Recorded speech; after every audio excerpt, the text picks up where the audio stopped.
Guten Erev Shabbos, my holy sisters and brothers. Shabbos is almost here, just a few hours away. It's great to be back. How are you? I missed you.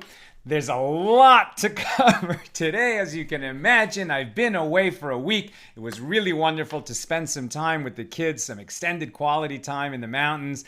But I've been keeping up. I've been doing my daf every day. I've been preparing for this.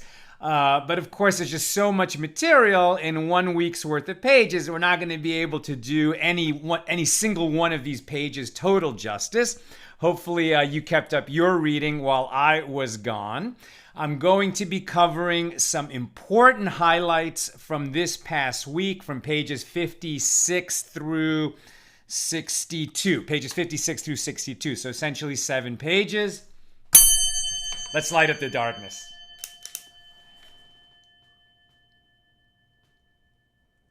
Usually I start the new wisdom candles on Saturday night, but the previous one was burnt so low, we had to start one on a Friday. All right, who is going to be with us as we get it going, catching up through some awesome highlights from the previous week's pages? Pauline in Arkansas, Paula in Chicago, Bill saying Shabbat Shalom and welcome back. ANK says Shabbat Shalom. James is wishing us a good Shabbos from Indianapolis. Harold and Loretta in Oregon. Christo in Lubbock. And ANK is in Sarasota. Rochelle in Modesto. Larry in Queens. Ann in Merced. Gail in Virginia. Janice says welcome back and Shabbat Shalom. Pauline loves that music. That was Shlomo Katz singing Yismechu. Those who delight in Shabbos will inherit a lot. Where am I? Paula is in Oregon. Ann says, welcome back. Missed you. Thank you. Lisa in Arlington says the same. Sarah says Shabbat Shalom. Ralph Woken from Porto in Portugal. Welcome. Rolf, it's great to see you here. Zach says Shabbat Shalom. Barbara in British Columbia. Samantha in Tacoma. Sharon in California. Alter Date saying, hey, Reb Sal from Connecticut. And Sally in Texas over there on the YouTube side. Also, Lynn in Texas. Welcome, everybody. It's really good to be back. All right, there's just so much material to cover from this past 2 weeks, but there's going to be some really interesting highlights. Particularly, we're going to end with a story that is on today's daf on page 62. Where are we? We're in Tractate Pesachim, the 4th volume of the Talmud. We are studying the laws of Passover.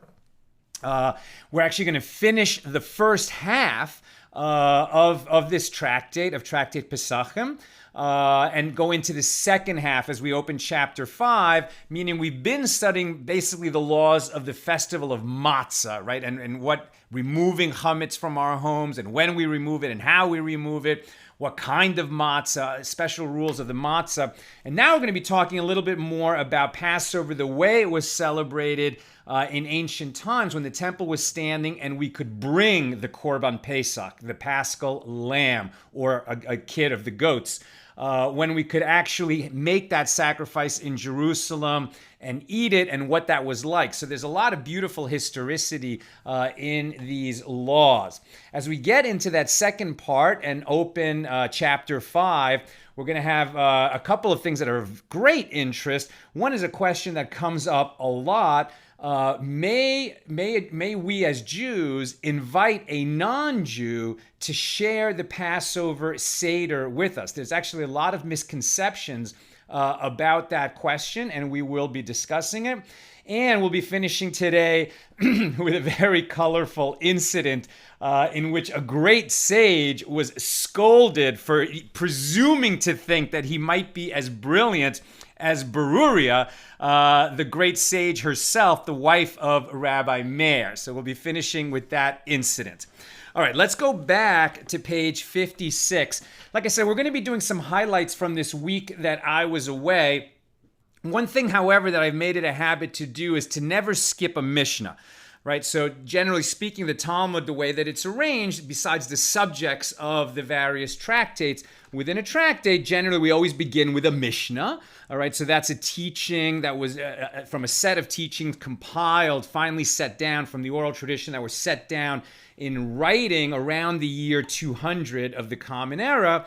We would take a teaching from the Mishnah and then go into the Gemaras, the commentaries of the sages of that next period between approximately the years 200 and somewhere between 500 and 600 of the Common Era. Usually the Talmud is assumed to have been set down, the Babylonian Talmud, around the year 500. So we never really skip Mishnahs. Today we're going to read a couple of Mishnahs and just read them, understand them a little bit, but not go into the Gemaras since there's so much material to cover. All right, so we open with Mishnah number 7 of chapter 4 here in Tractate Pesachim. That was actually found toward the end of page 55. This Mishnah continues a discussion of the halachas, the laws of Erev Pesach, that day before Passover begins that night.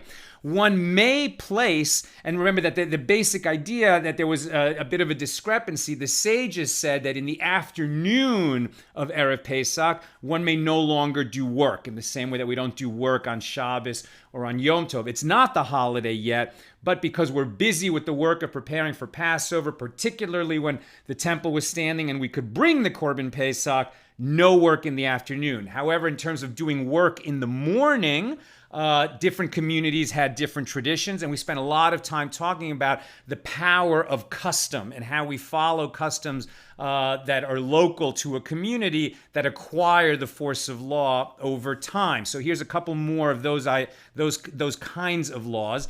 One may place eggs under hens on the 14th of Nisan, Erev Pesach, so that the birds will brood until the eggs hatch. And if a hen fled from brooding, one may restore it to its place. And if a brooding hen died, one may place another in its stead. So what do we're here with the sages are helping people, especially farmers who are not very wealthy, to avoid a financial loss, right? They're going to lose these eggs that were supposed to be sat on by a hen, and now the hen died or the hen ran away. Are they just supposed to take a loss?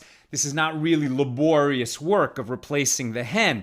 Similarly, one may sweep dung from beneath the legs of an animal on the 14th of Nisan, and during the intermediate days of the festival, one may clear it to the sides. Similarly, one may take vessels to the craftsman's house for repair and bring others from there, even though they are not for the purpose of the festival.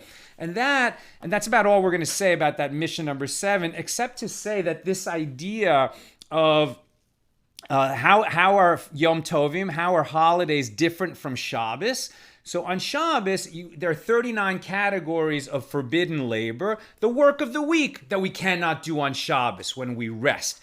Where were those 39 categories derived from? The labor that was necessary to create the tabernacle when the children of Israel were wandering in the desert.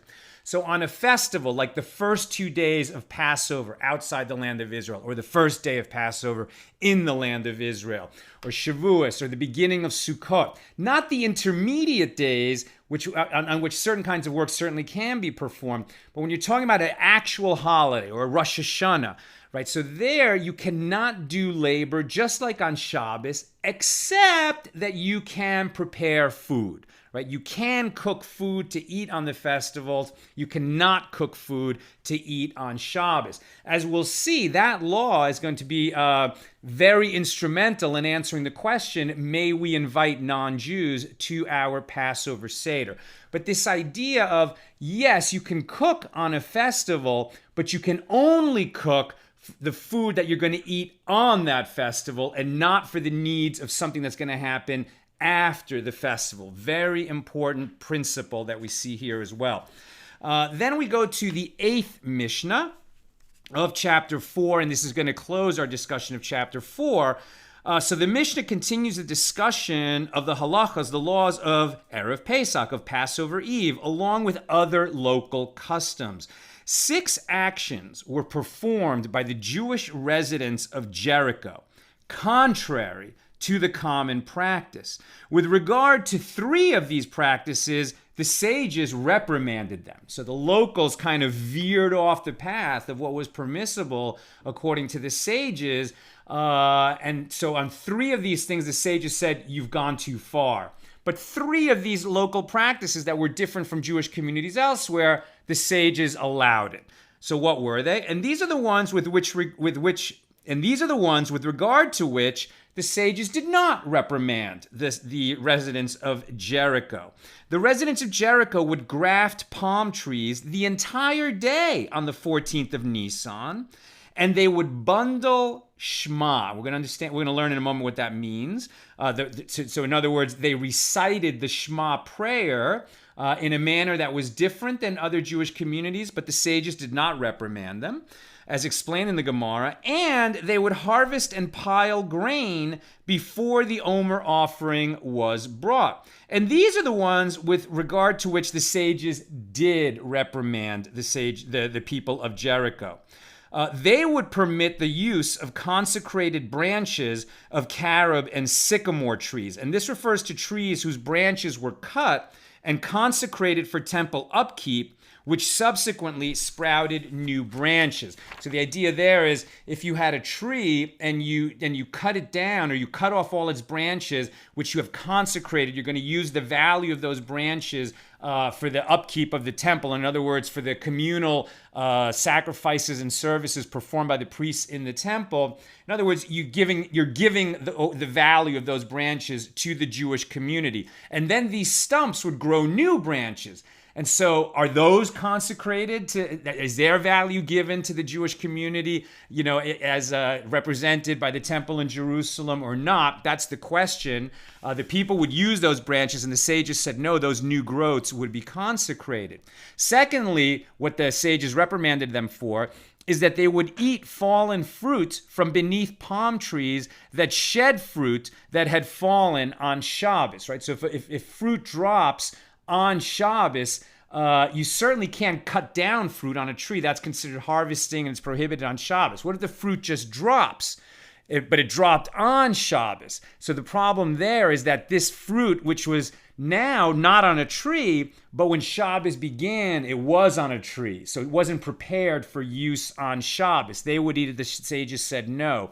And finally, and they would designate the produce in the corner of the poor in a field of vegetables, which is exempt from this obligation even by rabbinic law. So when we harvest our grain in the field, there's a law in the Torah that you leave the corners. You don't harvest every bit of your grain standing in the field, or your corn, for example. You leave the corners there so that the poor, the widow, and the orphan can come along and eat from those and benefit from those.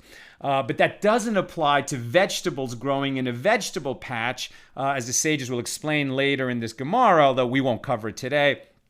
And the sages reprimanded the people of Jericho for doing these 3 things. Now that we're talking about practices that the sages saw people doing, and some of which they didn't say anything. They were silent, and others they reprimanded the people for with respect to the Jewish community in Jericho. Now the Gemara brings a similar dynamic with respect to the actions of King Hezekiah, or Chizkiya, however you want to pronounce that. So the sages taught, hold on a second, I just want to, where am I? Just want to cease. Right, so Matt, why don't we pronounce it the way it's pronounced in Hebrew, which is Chizkiya. Okay, so the sages taught King Chizkiya performed 6 actions. And with respect to 3 of them, the sages of his generation conceded to him. And with regard to 3 of them, the sages did not concede to him.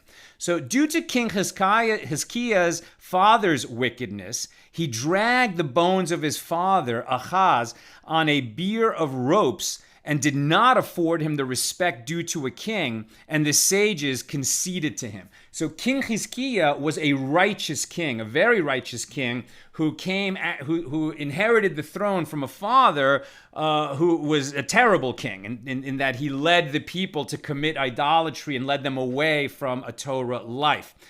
So it was a huge Chilul Hashem, a desecration of God's name, when Chizkiya's father brought idolatry into the kingdom of Judea. So now what's happening is when Chizkiya becomes king, he's going to signal that it's going to be a complete break from those idolatrous practices promoted by his father. And because of that, he actually did not either honor the dead or honor his father, which are normally huge commandments. But he needed to signal to the people that the practices, promoted by his father, promulgated by his father, were really wrong. Okay, and so what did he do? He dragged the bones of his father on a bier of ropes. In other words, did not afford him the beautiful, dignified burial that a king is entitled to, let alone a father. But, in other words, desecrated the body, but it was appropriate because the king's practices had been so evil. Secondly, he ground the copper snake that Moses fashioned in the desert because Israel worshipped it and the sages conceded to him. Now, this is amazing. Imagine the historical importance of this. So we have the story that when the children of Israel were wandering in the desert, there was a plague, right? So there was a plague that came upon us because we misbehaved, right? We brought it on ourselves. We were complaining and whining in the desert.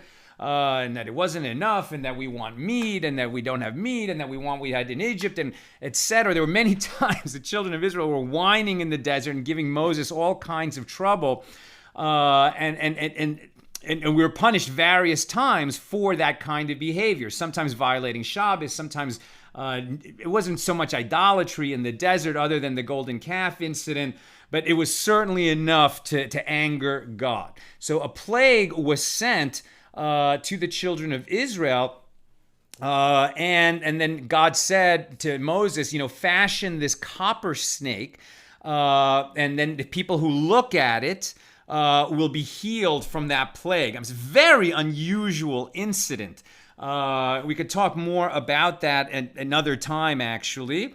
But the bottom line is that this copper snake was there when the children of Israel were wandering in the desert, and it was preserved. This is many hundreds of years later. We're talking about 600-700 years later, that copper snake was still present in Jerusalem.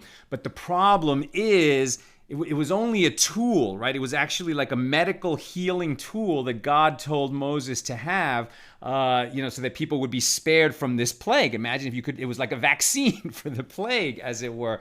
But the people came to attach its own kind of divinity, which is an idolatrous idea, to the copper snake of Moses, because they were sort of valuing the copper snake itself above, Torah and God himself.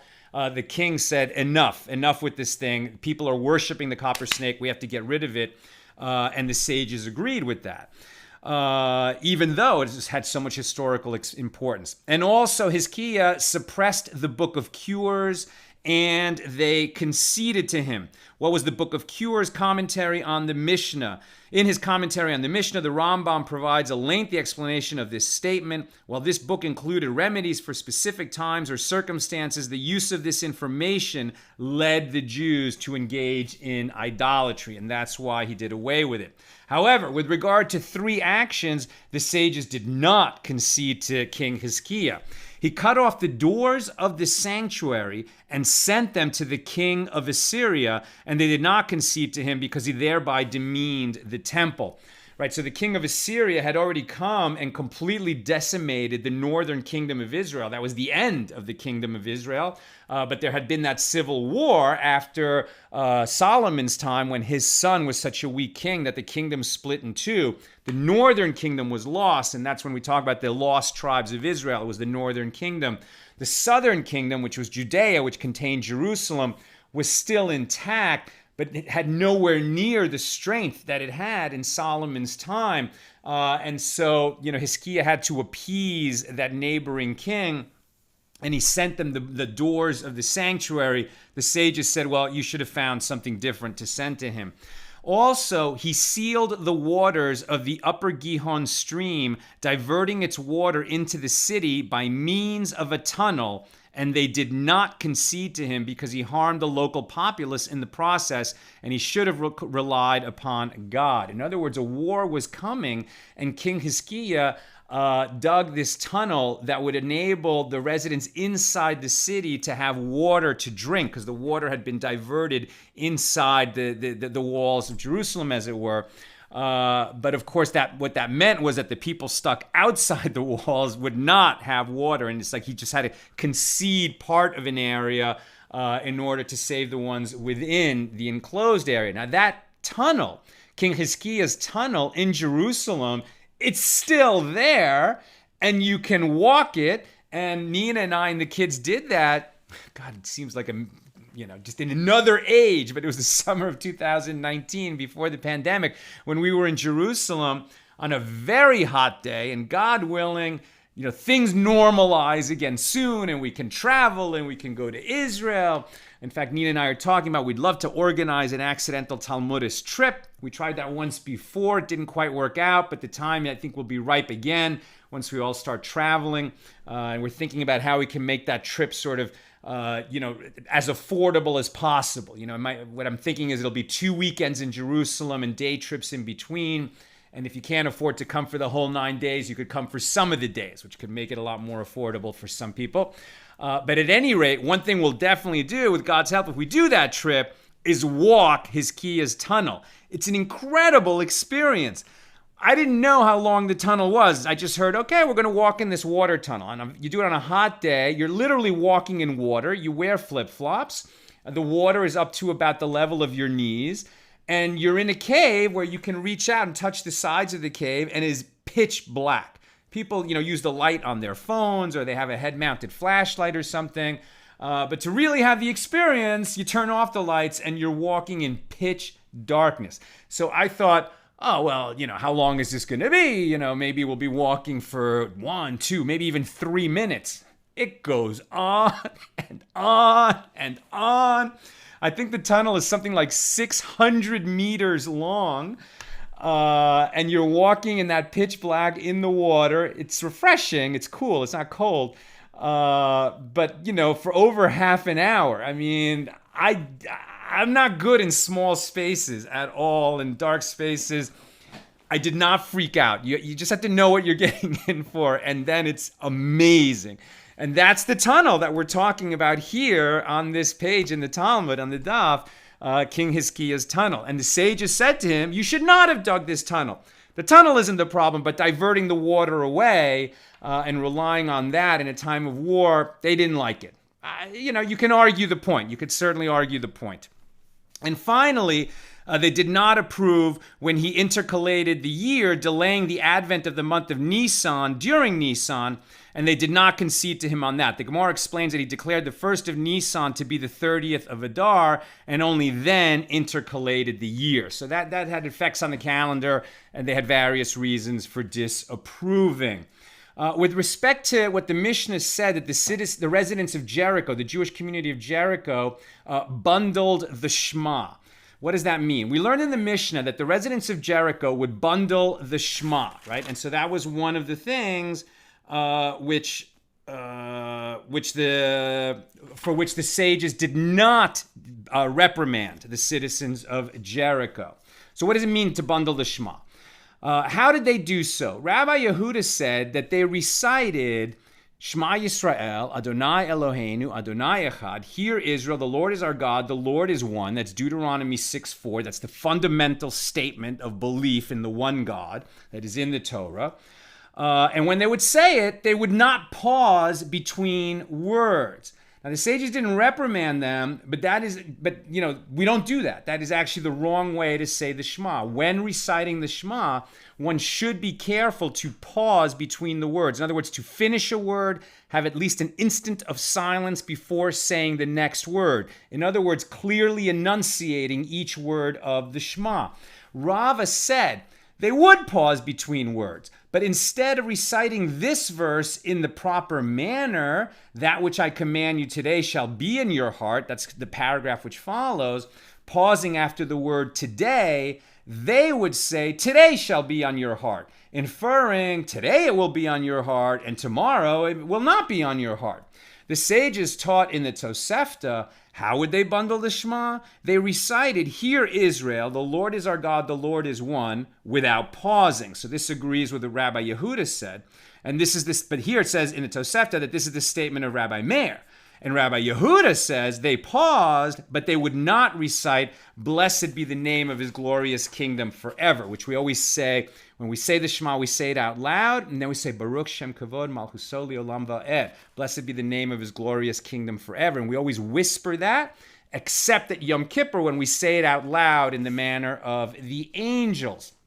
The Gemara asks, what is the reason that we recite that passage, "Blessed be the name of his glorious kingdom forever and ever," even though it does not appear in the Torah? And the Gemara answers, we recite it in accordance with that which Rabbi Shimon ben Lakish interpreted homiletically. Now here, it's just one paragraph, but this is one of the most beautiful stories in the Talmud. It is a moment that we actually covered recently in our year-long journey through the Torah, right? As a Jewish community, we read the entire Torah every year. That's why we have a weekly Torah portion, the Parsha, each week. And as we finished the Book of Genesis a few weeks ago, we had Jacob, whose name became Israel, gather all his sons around him, who became the 12 tribes of Israel, and to bless them and to tell them what would become of them, in the future. So that was a Genesis 49:1, and so Rabbi Shimon ben Lakish is teaching this. So it says Genesis 49:1, "And Jacob called his sons and said, 'Gather around, and I will tell you what will occur to you in the end of days.' Jacob wanted to reveal to his sons when the complete redemption would arrive at the end of days." There's a note here to see Daniel 12:13, the book of Daniel 12:13, right? So Jacob was a prophet, right? Abraham, Isaac, and Jacob were all prophets. They had tremendous prophecy. And Jacob said, he knew that they were now in Egypt, right? When Jacob dies, he's in Egypt. He's asked them to bring his body out of Egypt and to be buried in the Holy Land. But now the whole Jewish community is living in Egypt. And he knows, because he heard it from his grandfather and his father, that when the Jews went into Egypt, it would be good for a while, and then they would be enslaved for hundreds of years, and eventually the Lord would redeem them. But they were also shown much further into the future. And Jacob wanted to share with his children what would happen in the distant future. But the divine presence abandoned him. He lost the gift of prophecy, rendering him unable to prophesy. He said, "Perhaps the divine presence has abandoned me because, God forbid, one of my descendants is unfit, as was the case with my grandfather Abraham, from whom Ishmael emerged, unfit to continue the Jewish journey, and like my father Isaac, from whom Esau emerged." His sons said to him, in other words, he was afraid that the reason that the gift of prophecy had left him at the time that he was gathered his sons around him and wanted to tell them what the future held for the Jewish people, he thought maybe one of these 12 or more than one will abandon Judaism, will abandon the heritage and the mission of the Jewish tribe, as it were. But his sons said to him, "Hear, Israel." Right? His name is Israel. Jacob's name becomes Israel. So he says, "Hear, O Israel, the Lord is our God, the Lord is one." Right? So they're saying it to him. Don't worry, we are all on board that we will transmit the teachings of God and the belief and faith and gratitude to the one God for making the world and for choosing us to have a specific mission in the world, to be a light unto the nations as the Jewish people. Don't worry, Father. Hear, O Israel, the Lord is our God. The Lord is one. They said, just as there is only one God in your heart, so too there is only one God in our hearts. At that moment, Jacob, our father, said in praise, "Blessed be the name of his glorious kingdom forever and ever, as all his children were righteous." We skip forward because we're just covering highlights of this week while I was away. And so with that, we're going to finish we just had a quick discussion of Mishnahs 7 and 8 there in chapter 4. And as we complete chapter 4 of tractate Pesachim, we complete the first part. It's a two-part tractate. That was the first half. The first half is about the laws of matzah in the festival of matzahs, Passover, right? It's a time when we don't eat leavened bread, leavened products.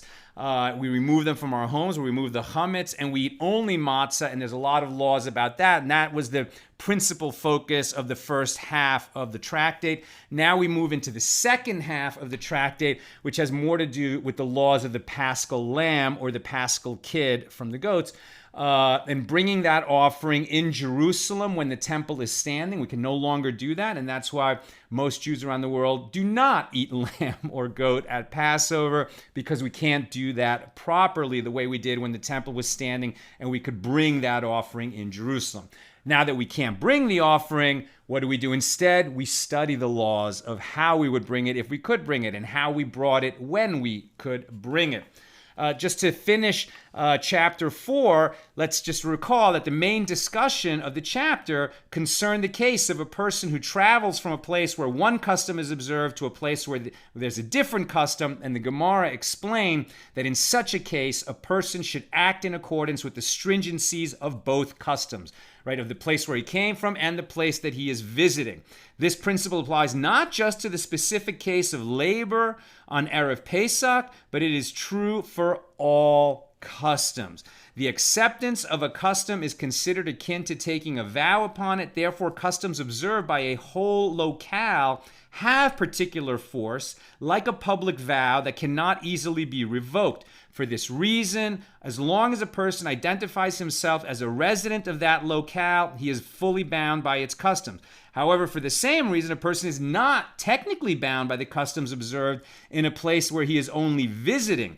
The reason he nevertheless is required to observe those customs is to avoid the discord, the dispute that would arise by acting differently from those around him, particularly if he's a sage, right? And he's coming to a place and not taking on the local customs, it could be problematic. Now we go into part 2 of Tractate Pesachim. We're now in chapter 5, and we're going to breeze through we're going to cover Mishnahs 1 and 2. We're going to read Mishnah number 3 and then get to this very colorful incident that I've been mentioning, where the standard for brilliance among the sages seems to be set by a woman, by Beruria, the wife of Rabbi Meir. We'll get to that in a moment. First, chapter 5, Mishnah number 1.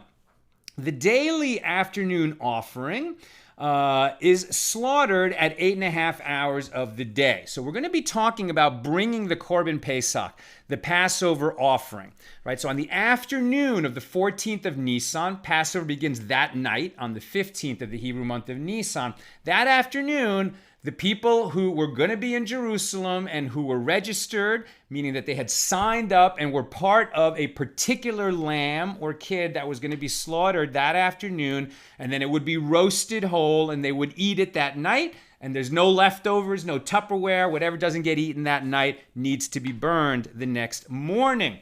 So that's the Korban Pesach, the Paschal lamb or Paschal kid, the Paschal offering, as it were. It's slaughtered in the afternoon. However, there was an offering slaughtered every afternoon in the temple, the daily offering. In fact, there was a morning daily offering and an afternoon daily offering. And our morning prayers and afternoon prayers are based on those daily offerings that once the temple was destroyed, the obligation to pray in the morning and in the afternoon really, got established and formalized by the sages. And there's different theories about it, but the strongest one is that it's connected to those daily offerings. Now, if you have a daily afternoon offering that's brought in the temple, just one, or maybe there's two, but it's on behalf of the whole nation. But now, on the afternoon before Pesach begins, there's just thousands and thousands of people who are in Jerusalem, all of whom need to have their lambs or kids slaughtered. So which goes first? Do we do the daily offering in the temple that's done every day in the afternoon? and then do the Korban Pesach? Or do we do the people's, individual lambs for their various groups and then do the big communal daily offering? What's the order of that? This Mishna teaches the daily afternoon offering is slaughtered at 8.5 hours of the day, meaning about 2:30 in the afternoon, which is 2.5 hours after midday, and is sacrificed, i.e., its offering on the altar is completed at 9.5 hours of the day, meaning about 3:30, right? So they slaughter it at about 2:30, and then the offering on the altar is completed. Part of it is burned. The blood needs to be sprinkled. I forget exactly when we're talking about that daily offering, whether it's an ola, that all of it is burned on the altar or some of it is preserved. But at any rate, what gets burned on the offering, the blood that's sprinkled on the offering, that has to be completed within an hour of its being slaughtered. However, on the eves of Passover, meaning, on a yearly basis, when it's Erev Pesach, when the Paschal lamb must be offered after the daily offering, the daily offering is sacrificed earlier. It is slaughtered at 7.5 hours, about 1:30 in the afternoon, and sacrificed at 8.5 hours, by 2:30, whether it occurs during the week or on Shabbos. If Erev Pesach occurs on Erev Shabbos, right? Right now it's Erev Shabbos. It's Friday during the day, meaning Erev Shabbos. Shabbos comes in tonight. So if Erev Pesach coincides with Erev Shabbos, meaning that Passover is landing on Shabbos, right? So the seder would be on Friday night. In that situation, if Erev Pesach occurs on Erev Shabbos, when the Paschal lamb must be offered even earlier to ensure that it will be roasted before the onset of Shabbos. You can't cook on Shabbos. So when Passover lands on Shabbos, you have to finish cooking it before Shabbos begins. It could still be heated, as we know. Like it has to be, as we discussed in Tractate Shabbos, something can continue to heat, but it has to be mostly cooked before Shabbos begins. And all of that, for all these people bringing all these thousands of Paschal offerings, all of them had to be cooked Friday afternoon before Shabbos started, so they would bring up the time of the daily offering, make it even earlier. They would slaughter it at about 12:30 in the afternoon, bring it to the altar by 1:30, and then start the process of slaughtering all those thousands of Paschal offerings and getting them cooking so that the people, would have what to eat that night that had already been cooked before Shabbos began.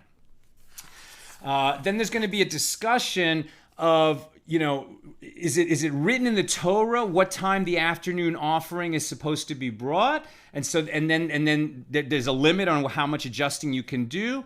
Or is it just basically has to be done in the afternoon, and it's a practical consideration what time they actually did it? To summarize that, the reason that the afternoon offering could be brought pretty much from as early as what we call the afternoon, so about a half hour after noon, after midday. From then on, you could bring the afternoon offering. And normally, as soon as we're able to do a mitzvah, we should do it. The earlier, the better. It's being zealous and performing our obligations. But they would make it later every day. Why? Move it back to about 2:30, because there were always offerings being brought in the temple. People were bringing free will, voluntary offerings, peace offerings, thanksgiving offerings, in addition to their own sin offerings and guilt offerings. And all those offerings had to be brought after the daily morning offering, the communal offering on behalf of the whole nation. That had to be done first in the day. Then all these other offerings that people would bring during the day, and those had to be completed before the afternoon offering. No more of those daily of people's individual offerings after the afternoon offering on a normal day. So to have time to do that, they moved the afternoon offering a little bit later and slaughtered at 2:30 and brought to the altar by 3:30 in the afternoon, more or less. I say more or less because it's the 8.5 hours and 9.5 hours of the day where halakhically, sort of, legally speaking, from a sage perspective, they would divide daylight into 12 equal periods. So on the first day of spring, the first day of fall, when day and night are equal in length, so those halakhic hours were the same length as chronological hours. But in the summer, the 12 hours of daylight are actually longer than 60 minutes each, and in the winter, they're shorter. At any rate, they moved it back as a practical consideration, and then on Erev Passover, when they had to slaughter so many Paschal offerings and get them cooking, when it was an Erev Shabbos especially, they would make it earlier and earlier, again, as a practical matter. All right, we move forward because there's so much to catch up on. And now we'll just go right to Mishnah number 2 here of chapter 5 in tractate Pesachim. The second Mishnah says, the Paschal lamb that the priest slaughtered not for its own purpose, i.e. at the time of slaughter, he said that his intent was to slaughter it as a different offering, for example, a peace offering or a burnt offering, rather than as a Paschal lamb. Or if the priest received the blood or carried the blood to the altar or sprinkled the blood on the altar while saying that it was not for the purpose of the Paschal lamb, or if the priest performed the rites both for its own purpose and not for its own purpose, or not for its own purpose and for its own purpose, in all these cases, the Paschal lamb is disqualified. So basically what we're being told here is when the priest is bringing an offering, he has to have the correct intent.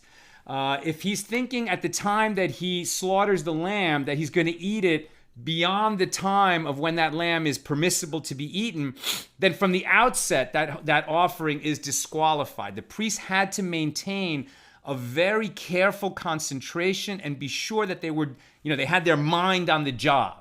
Right, and if they made a mistake, if they picked up an offering, they confused it with a different offering, and so they brought it with a mistaken intent as to what kind of offering it was, or when it would be eaten, or when it would be sprinkled, etc., it would disqualify the offering. How does one perform the rites for its own purpose and not for its own purpose? It is a case where the priest said that this intent is for the purpose of the Paschal lamb and for the purpose of a peace offering. And how does one perform rites not for its own purpose and for its own purpose? It is in a case where the priest says that the offering is for the purpose of a peace offering and for the purpose of a Paschal lamb. Now, we hear that like, what are you talking about? What does that mean? Why would he have in his mind, okay, he made a mistake. He thought he was bringing, he forgot that it's Passover and that he's bringing, that this offering that's going to be slaughtered and then blood is going to be sprinkled on the altar for the purpose of the Passover offering. And because he works there every day, normally he's bringing peace offerings, and he just forgot for a moment that he's bringing the Passover offering. Okay, so then he has the wrong intent. But what would it mean that he's bringing it both as a Passover offering and as a peace offering? That he wouldn't on purpose have both of those in mind. So how could he possibly have two things in mind at the same time so that it would disqualify this? And the answer is because there were 4 stages. There were 4 rites associated with every offering, and the priest had to have the correct intent as to what kind of offering he was bringing throughout those 4 rites that are associated with each offering. And what are the 4 rites? First, there's the slaughter, and the halachas, the laws of slaughtering a sacrificial animal, are similar to those of ordinary kosher slaughter, and this stage of ritual need not be performed by a priest. Nevertheless, it was common practice for priests to slaughter all sacrificial animals, right? So at the time that this animal that's going to be sacrificed on the altar, at the time that it is shechted, that it is slaughtered, he has to have the correct intent. It doesn't have to be a priest slaughtering it, but the common practice was that it would be. The second rite is receiving its blood, right? So normally, if we're just slaughtering a kosher animal in order to cook it and eat it, we cannot eat the blood, so always the blood is poured out, but normally it's poured out on the ground and then it's covered up with dirt as out of respect to the animal that gave up its soul so that we could eat it. But when the animal is being slaughtered, the blood is not all of it poured out on the ground. At least some of it is captured in a vessel, a holy vessel. This is only when the temple is standing. We don't do this now. But some of that blood is captured in a holy vessel. That's the second, the receiving in the vessel. Then that holy vessel is receiving the blood in the vessel, and then that vessel is carried to the altar. This carrying the holy vessel with the blood of the sacrifice in it to the altar is the third rite. And the fourth is the sprinkling on the corners of the altar. Sprinkling. This term refers to the presentation of sacrificial blood on the altar. The manner in which the blood was presented on the altar varied according to the nature of the particular offering. Elevation offering, peace offering, thanks offering, guilt offering, the Korban Pesach. Accordingly, the presentation of the blood on the altar was the essential element necessary for an offering to bring about atonement. We'll be talking about this a lot more when we get into the tractates of the Talmud about bringing sacrifices. But it's not actually shechting the animal, slaughtering it, receiving the blood, carrying it. It's the sprinkling on the altar. And sometimes the meat would become disqualified and couldn't be eaten. But as long as it was pure and qualified when it was slaughtered, and then the blood was sprinkled on the altar, even though some of that meat stood to be eaten by the owner or by the priest, that was not an essential component to achieving atonement by bringing that sacrifice. It was the sprinkling of the blood on the altar that was that key step. Accordingly, as soon as the blood was presented as required on the altar, the person who brought the offering was granted atonement, even if the later sacrificial rites connected with the offering were not completed in the required manner. Okay, now I'm skipping forward. And now we're going to start our discussion of the third Mishnah in chapter 5. And here we're going to get into these two questions. One, the very colorful incident about Beruria, and the question of, may we invite a non-Jew to a Passover seder? So let's read the Mishnah. If one slaughtered the Paschal lamb for people who cannot eat it, literally, they can't eat it. There's something wrong with their digestion. They're too old. They're sick. They actually cannot eat it. Or those who did not register in advance to eat it, right? So you had to be, and we'll talk about this in a minute, you can't just sort of randomly approach a group of people who have already slaughtered their offering, their Paschal offering in Jerusalem when the temple is standing, and join their group. You had to plan ahead. You had to know which group had a goat or a lamb for the members of that group. You had to be part of a group. It was called registering, right? It's not like your name is in some kind of central registry in Jerusalem, but you had to be in agreement with a group of people, usually a family or a group of families, that specific number of you were going to share that offering, that Passover offering that year. And so then, if other people join when they weren't supposed to, or somehow the lamb was slaughtered, both for people that were registered for it and for people who weren't, it becomes a problem. So if it was slaughtered for people who can't eat it, or for those who were not registered in advance to eat it, or if one slaughtered it for people who are uncircumcised, or for those who are ritually impure. Ritually impure only applies to Jews. So this would be a Jew who's in a state of tuma. Perhaps he touched a dead body. He cannot eat from the Korban Pesach in a state of ritual impurity. Likewise, one who is not circumcised, meaning non-Jews, whom the Torah prohibits from eating the Paschal lamb, it is disqualified, right? So if you slaughtered the Paschal lamb for people who actually can't eat it, or who did not register in advance to eat it, or who are uncircumcised, who are not Jewish, or who are Jewish but tameh, in a state of ritual impurity, the offering is disqualified. If you slaughtered it for those groups of people, then no one can eat that meat because it has become disqualified. However, if one slaughtered it for those who can eat it, and for those who cannot eat it, for those who have registered for it and those who have not registered for it, for the circumcised and the uncircumcised, for the ritually impure and for the ritually pure, it is valid. Those four groups of people are still not allowed to eat from the Passover offering, right, from the lamb or the kid itself. But if you slaughtered the Paschal offering for a mixed group, right? So circumcised and uncircumcised, registered and unregistered, pure and impure, or those who can eat it and those who cannot eat of it, physically can eat and physically cannot eat.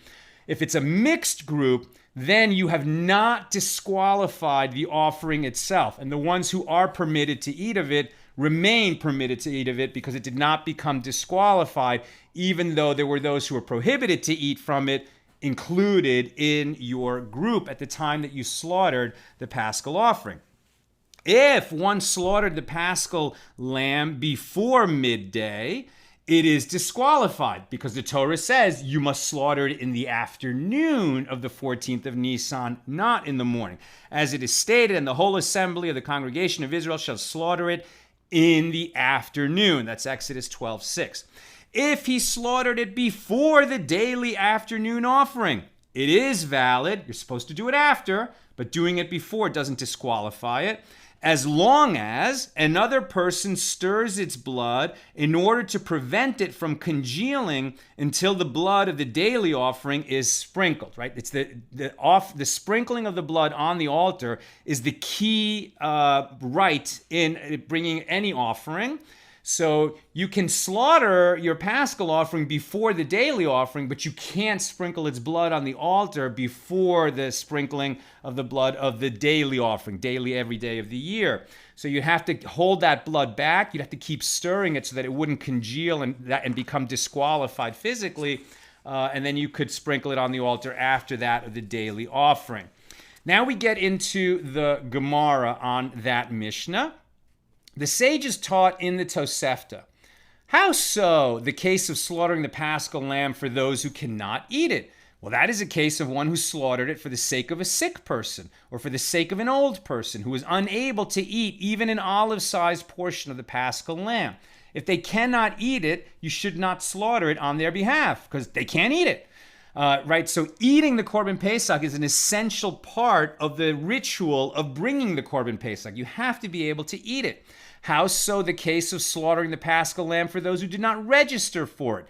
It is a case where one group registered for it and one slaughtered it for the sake of a different group. You got confused. You brought the lamb. You slaughtered it for your own group thinking it was your lamb, but actually that particular lamb was brought by a different group. You slaughtered the wrong lamb, and that would disqualify it. The Gemara asks, from where are these matters, which are not explicitly written in the Torah, derived? And the Gemara answers, as the sages taught with regard to the verse, and if the household be too little for a lamb, then he and his neighbor who is close to his house shall take one according to the number of the souls. According to every man's eating, you shall make your count for the lamb. Because it's repeated twice, according to the number of souls, and you shall make your count for the lamb. This is where the sages derive the idea that you must register in advance. When the temple is standing and we can bring the Passover offering, we haven't been able to do that for 2,000 years.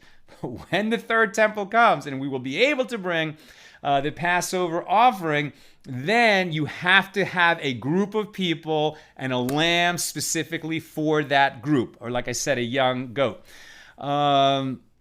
Now, and this teaches, according to the number, teaches that the Paschal lamb is slaughtered only for those who have registered for it. Everything is done according to the number of people who have registered before the slaughtering. I might have thought that if he slaughtered it for those who did not register for it, he would be considered as one who has violated a commandment. But nonetheless, the offering would be valid after the fact. Therefore, the Torah teaches this law with the double formulation of according to the number and you shall make your count. The verse repeated it to make the requirement indispensable, so that the offering is disqualified if it is slaughtered for those who did not register for it. Rabbi Yehuda Hanasi says the term you shall make your count is Aramaic. I'm going to skip that. Okay, now we have found a source for the law that a Paschal lamb slaughtered for those who have not registered for it is disqualified. But from where do we derive the law that it is similarly disqualified if it is slaughtered for those who cannot eat it? The Gemara answers that the verse says, according to every man's eating, you shall make your count. Those who eat it are juxtaposed and thereby equated to those who are registered for it. And this teaches that just as the offering is disqualified If it is slaughtered for those who did not register for it, it is likewise disqualified if it is slaughtered for those who cannot eat it. Now, there's a lot more analysis here that we're not going to have time for, but it also said that you cannot slaughter the Passover lamb for the uncircumcised, right? So for the non-Jews. But if you slaughtered it for Jews and non-Jews, then you wouldn't disqualify it. Now, does that mean that you could have non-Jews in your group? It's difficult to say what was going on in ancient times because it would still be a problematic because they can't eat it, right? You didn't disqualify the lamb if there's non-Jews in your group, but still the non-Jews are prohibited to eat it. The Paschal offering is extremely, specific. It celebrates that God saved the Jewish people from slavery in Egypt, right? So for the same reason, for example, that you don't have a mezuzah on the door of a non-Jewish home, it would be inappropriate. You don't put that mezuzah scroll on the door of a non-Jewish home. Why? Because it marks that a Jew lives in that home. That was the whole idea when the angel of death passed over Egypt in the 10th plague, right? The mark of the blood of the lamb, of the Paschal offering that was on the doorpost signaled to the angel of death that Jews live in this house. And to pass over, and visit that plague on the Egyptians who had enslaved the Jews. So non-Jews are not permitted to eat from the Paschal offering. Now, we don't eat the Paschal offering. It's been 2,000 years since we brought the Paschal offering. We haven't done it since there was a temple standing. So once the temple was destroyed, no more eating the lamb. What replaced it?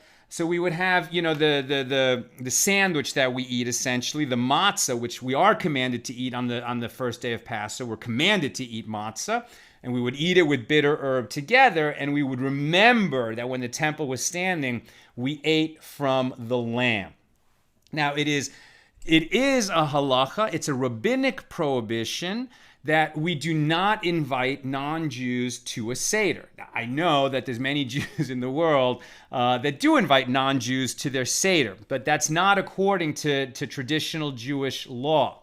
Now, what's interesting about that is it's not based on the fact that they couldn't eat the lamb. That is not the issue. The issue is that you might come to cook for a non-Jew during Yom Tov. You might come to cook for a non-Jew during Yom Tov, right? So during a holiday, we can cook. That's how the holidays are different than Shabbos. On Shabbos, you can't cook, right? Nobody can cook anything. And that's why non-Jews are permitted to come to our Shabbos dinner. And if a Passover seder is happening on Shabbos, then the prohibition does not apply because you can't cook for anybody. The cooking already was done, and so there it would be permitted to have a non-Jew at your seder if it happened on Shabbos, only when it happens on Shabbos. When it's not Shabbos, the problem is that you might come to cook for somebody who's not a Jew. You can only cook on a holiday for the needs of the people who are celebrating that holiday. Who's celebrating the holiday? Who's commanded to celebrate a holiday? The Jews. So you can violate the prohibition on working on a holiday, and cooking is a form of work, only for the purposes of celebrating the holiday, the ones who are commanded to celebrate the holiday, and that would be the Jews. And since you might come to cook, and therefore it would be, unauthorized cooking on a holiday, since it doesn't benefit a Jew who's celebrating that holiday, that's why we have a rabbinic prohibition on inviting non-Jews to the seder, because you might come to violate your own prohibition on working by cooking for a non-Jew during the holiday. But if the holiday coincides, and that applies not just to Passover, by the way, that applies to all festivals, right? You shouldn't have a non-Jew at your festival meal because you might come to cook for a non-Jew.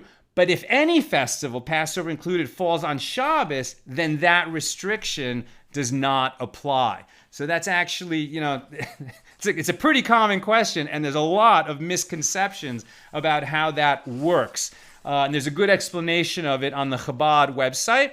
So you could just Google invite a non-Jew to seder, and it explains what I've just shared with you. Okay. And so in the time left, I'm only have a little bit of time for questions because I now do want to cover this lovely little story. And with this, we will end. So Rabbi Simlai, he's a great sage, and he was a representative of Rabbi Yehuda Nasiya. So Rabbi Yehuda Nasiya was the grandson of Rabbi Yehuda Hanasi, Rebbe, the one who edited and redacted and set down the Mishna. He was also the Nasi, right, the head of the Sanhedrin, the sort of chief rabbi. And his grandson was also Rabbi Yehuda Nasiya. So Rabbi Yehuda Nasiya's representative, like sort of the ambassador of the chief rabbi, who would make trips to the Jewish community in Babylonia, was this Rabbi Simlai. And he wouldn't have had that job if he wasn't a very great and very respected sage in his own right. Now, Rabbi Simlai came before Rabbi Yochanan, and he said to him, "Would the master teach me the Book of Genealogies?" Now, the Book of Genealogies is a book somewhat shrouded in mystery. It's understood to have been an extended commentary on the Book of Chronicles, right? First and Second Chronicles that's in the Bible. It was a collection of Tanaitic teachings, so teachings from the Tanaim, the rabbis of the Mishna, that formed a midrash, an extended commentary, and a colorful commentary on the Book of Chronicles. Rabbi Yochanan said to him, "Where are you from?" He said to him, "From Lod," which is a city in Israel. Rabbi Yochanan further asked, "And where is your present place of residence?" And Rabbi Simlai said, "In Nehardea." So Rabbi Yochanan said to him, "I have a tradition. We teach these subjects neither to Lodites nor Nehardeans, and certainly not to you who comes from Lod and your residence is in Nehardea, such that you have both shortcomings." Now this is very interesting because both Lod and Nehardea are centers of Jewish learning, and many great sages lived in each of those places. So how is it possible that Rabbi Yochanan says we have a tradition that on these very, high level, somewhat esoteric, very difficult subjects which are covered in this mysterious Book of Genealogies, we don't teach them to residents of Lod nor residents of Nehardea, and certainly not somebody who's from Lod and now resides in Nehardea? How is that possible? And it seems to be that what Rabbi Yochanan is saying is that the residents of those places, it's not because they were, Am Ha'aritzes, not because they were ignoramuses, rather because they were sages themselves, but often arrogant in their learning, which is very unsage-like, right? A sage not only should be great in his Torah and mastery of Torah, but should also be very refined character and humble, right? Humility is such an important part of refining one's character. So apparently Rabbi Yochanan had received a tradition that the residents of these two places tended to be arrogant in their learning. However, Rabbi Simlai pressured Rabbi Yochanan until he agreed to teach him. Rabbi Simlai said to him, "Teach me the Book of Genealogies in 3 months." Right? So Rabbi Yochanan said, "All right, fine. I will teach you some of this very difficult material from the Book of Genealogies."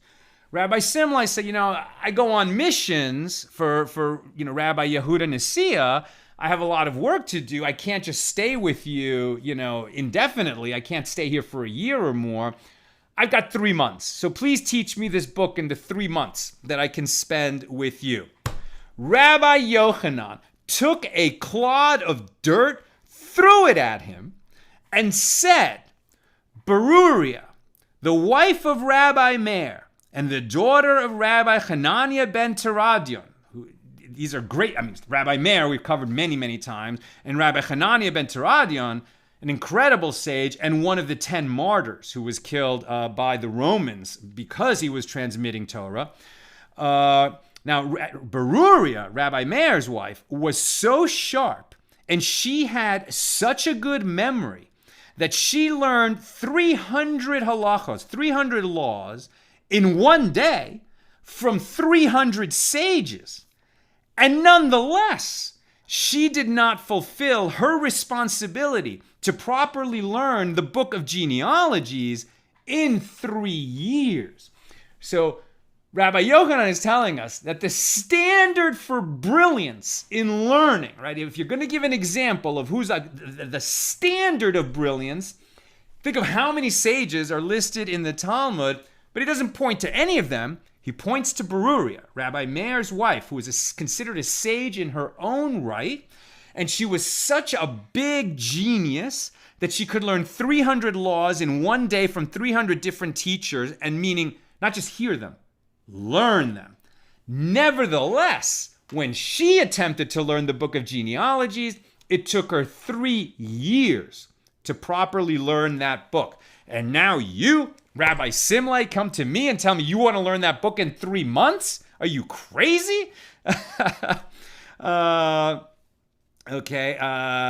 It is impossible to do that. Even she required 3 years because it is especially long and difficult. And you say that I should teach it to you in 3 months? After your inappropriate request, I am not inclined to teach it to you at all. He signaled that by throwing a clod of dirt at him. Well, when Rabbi Simlay was taking leave to go, right, he'd been rejected. He's like, okay, I guess you're not going to teach it to me. I must leave. But like Columbo, for those of you who remember those Sunday night mystery movies, I think on channel ABC, right, the detective Columbo, and he always had the doorknob question. He's like, all right, you're not going to tell me the clue that I need to solve this murder. I'll leave. And he's got his hand on the door and he turns back and he says, just one more question, right? And then the key question comes out.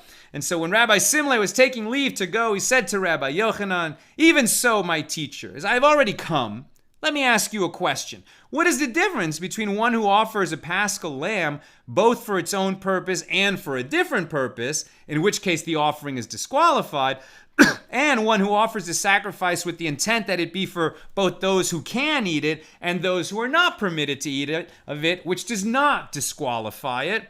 And Rabbi Yochanan said to him, since I understand from your question that you are a Torah scholar, come and I will tell you the answer. When one sacrifices an offering for its own purpose and for a different purpose, the disqualification is in the offering itself, and that's why it's disqualified. This intention disqualifies the sacrifice itself. In contrast, when one sacrifices an offering both for those who are permitted to eat of it and those who are not permitted to eat of it, the disqualification is not in the offering itself, as the disqualifying intent relates to the people who are to eat from it and not the offering itself. All right, that is what I intended to cover today. This has been a highlights class for these 7 pages that were on the Daf Yomi schedule while I was on a holiday with my kids in the mountains, spending some dad time. Now let me check and see if we've got some questions. Here we go. There were many. Nina's telling me there were many welcome back messages, and I thank everybody for that. It's great to be back with you. Carolyn Dobson Chavez says, it seems ironic. Why would God have them look upon the snake rod, right, that copper snake of Moses when the children of Israel were wandering in the desert, and to be preserved from this plague, they could look at this snake. Very mysterious passage in the Torah. She says, it seems ironic. Why would God have them look upon the snake rod in order to somehow be healed from a plague when a serpent was implicated in the Garden of Temptation? It's a great question, Karen. I don't have an answer from you. I do believe, looking this up in the past, I can't remember if that is tied to, it's that medical symbol, right? I think it's like 2 coiled serpents on a rod. And I can't remember right now if that actually comes from this story in the Torah or not. But it does seem to be a great question. If the serpent seems to be, a symbol of the fall of humankind from a state of really being close to the divine in the Garden of Eden, why does it then get used as this symbol for healing in the desert? It's a great question. It's a great question. It may be, that just as, there's something very odd in the Torah also. When the children of Israel are wandering in the desert, right? Amalek, the people of Amalek attack the weakest members of the community, the kind of the women and children and the old people straggling in the rear. And Amalek doesn't want to defeat the whole Jewish people. It just wants to show that they're vulnerable. They're not invulnerable. And by picking off a few of the weak ones, it's like an affront to God. And so we're commanded to erase the memory of Amalek from the world and to remember to do that, right? Remember to erase the memory, which I always find very colorful and confusing and interesting. But I think there's this idea that we should study the times that we have fallen in the past and we shouldn't erase history. We should not erase our sins from history. We should remember that we've stumbled in the past. It should make us humble. And we should study the circumstances in which we have fallen in the past so that we won't commit those errors again. And perhaps there was something in that in using the copper snake. And Carolyn says, my husband and I would love to join you guys on a trip to Israel sometime in the future. Outstanding. And we'll certainly look into how we can make that happen. A lot has to happen between now and then. The world has to go back to normal. But I think if we get an Accidental Talmudist trip together in Israel and tour the holy sites and spend Shabbos in Jerusalem, it'll be wonderful. So it's something we definitely will, with God's help, will look to do in the future. And finally, Lynn in Texas says, I can recommend Women in the Talmud, an anthology of the Talmud stories about women as explained by classic commentators. This book was published in 2003 by Rabbi Aaron Eli Glott, MD, and published by the OU, by the Orthodox Union. That sounds like a great recommendation. All right, my friends, I wish you such a sweet Shabbos. Tomorrow night, with God's help, a couple hours after Shabbos ends here in LA, we'll be back to our normal programming, just one daf a day. So may God's blessings just, descend upon you like the dew of heaven, you and all your loved ones. And let's just finish with a prayer for everyone who has suffered from COVID, the souls who have departed and we miss them, and the families who are grieving and mourning because they have lost loved ones, and those who are sick with COVID right now, may they have a refuah shlema, and may the pandemic end, right? May the vaccine and everyone who's in charge of distributing that and getting it out there so that we can finally get this thing behind us. May they all have success. May the pandemic end. May all be healed. May the mourners be comforted. And may the souls of the departed have a great elevation. And may their memories always be for a blessing. And we say, Amen.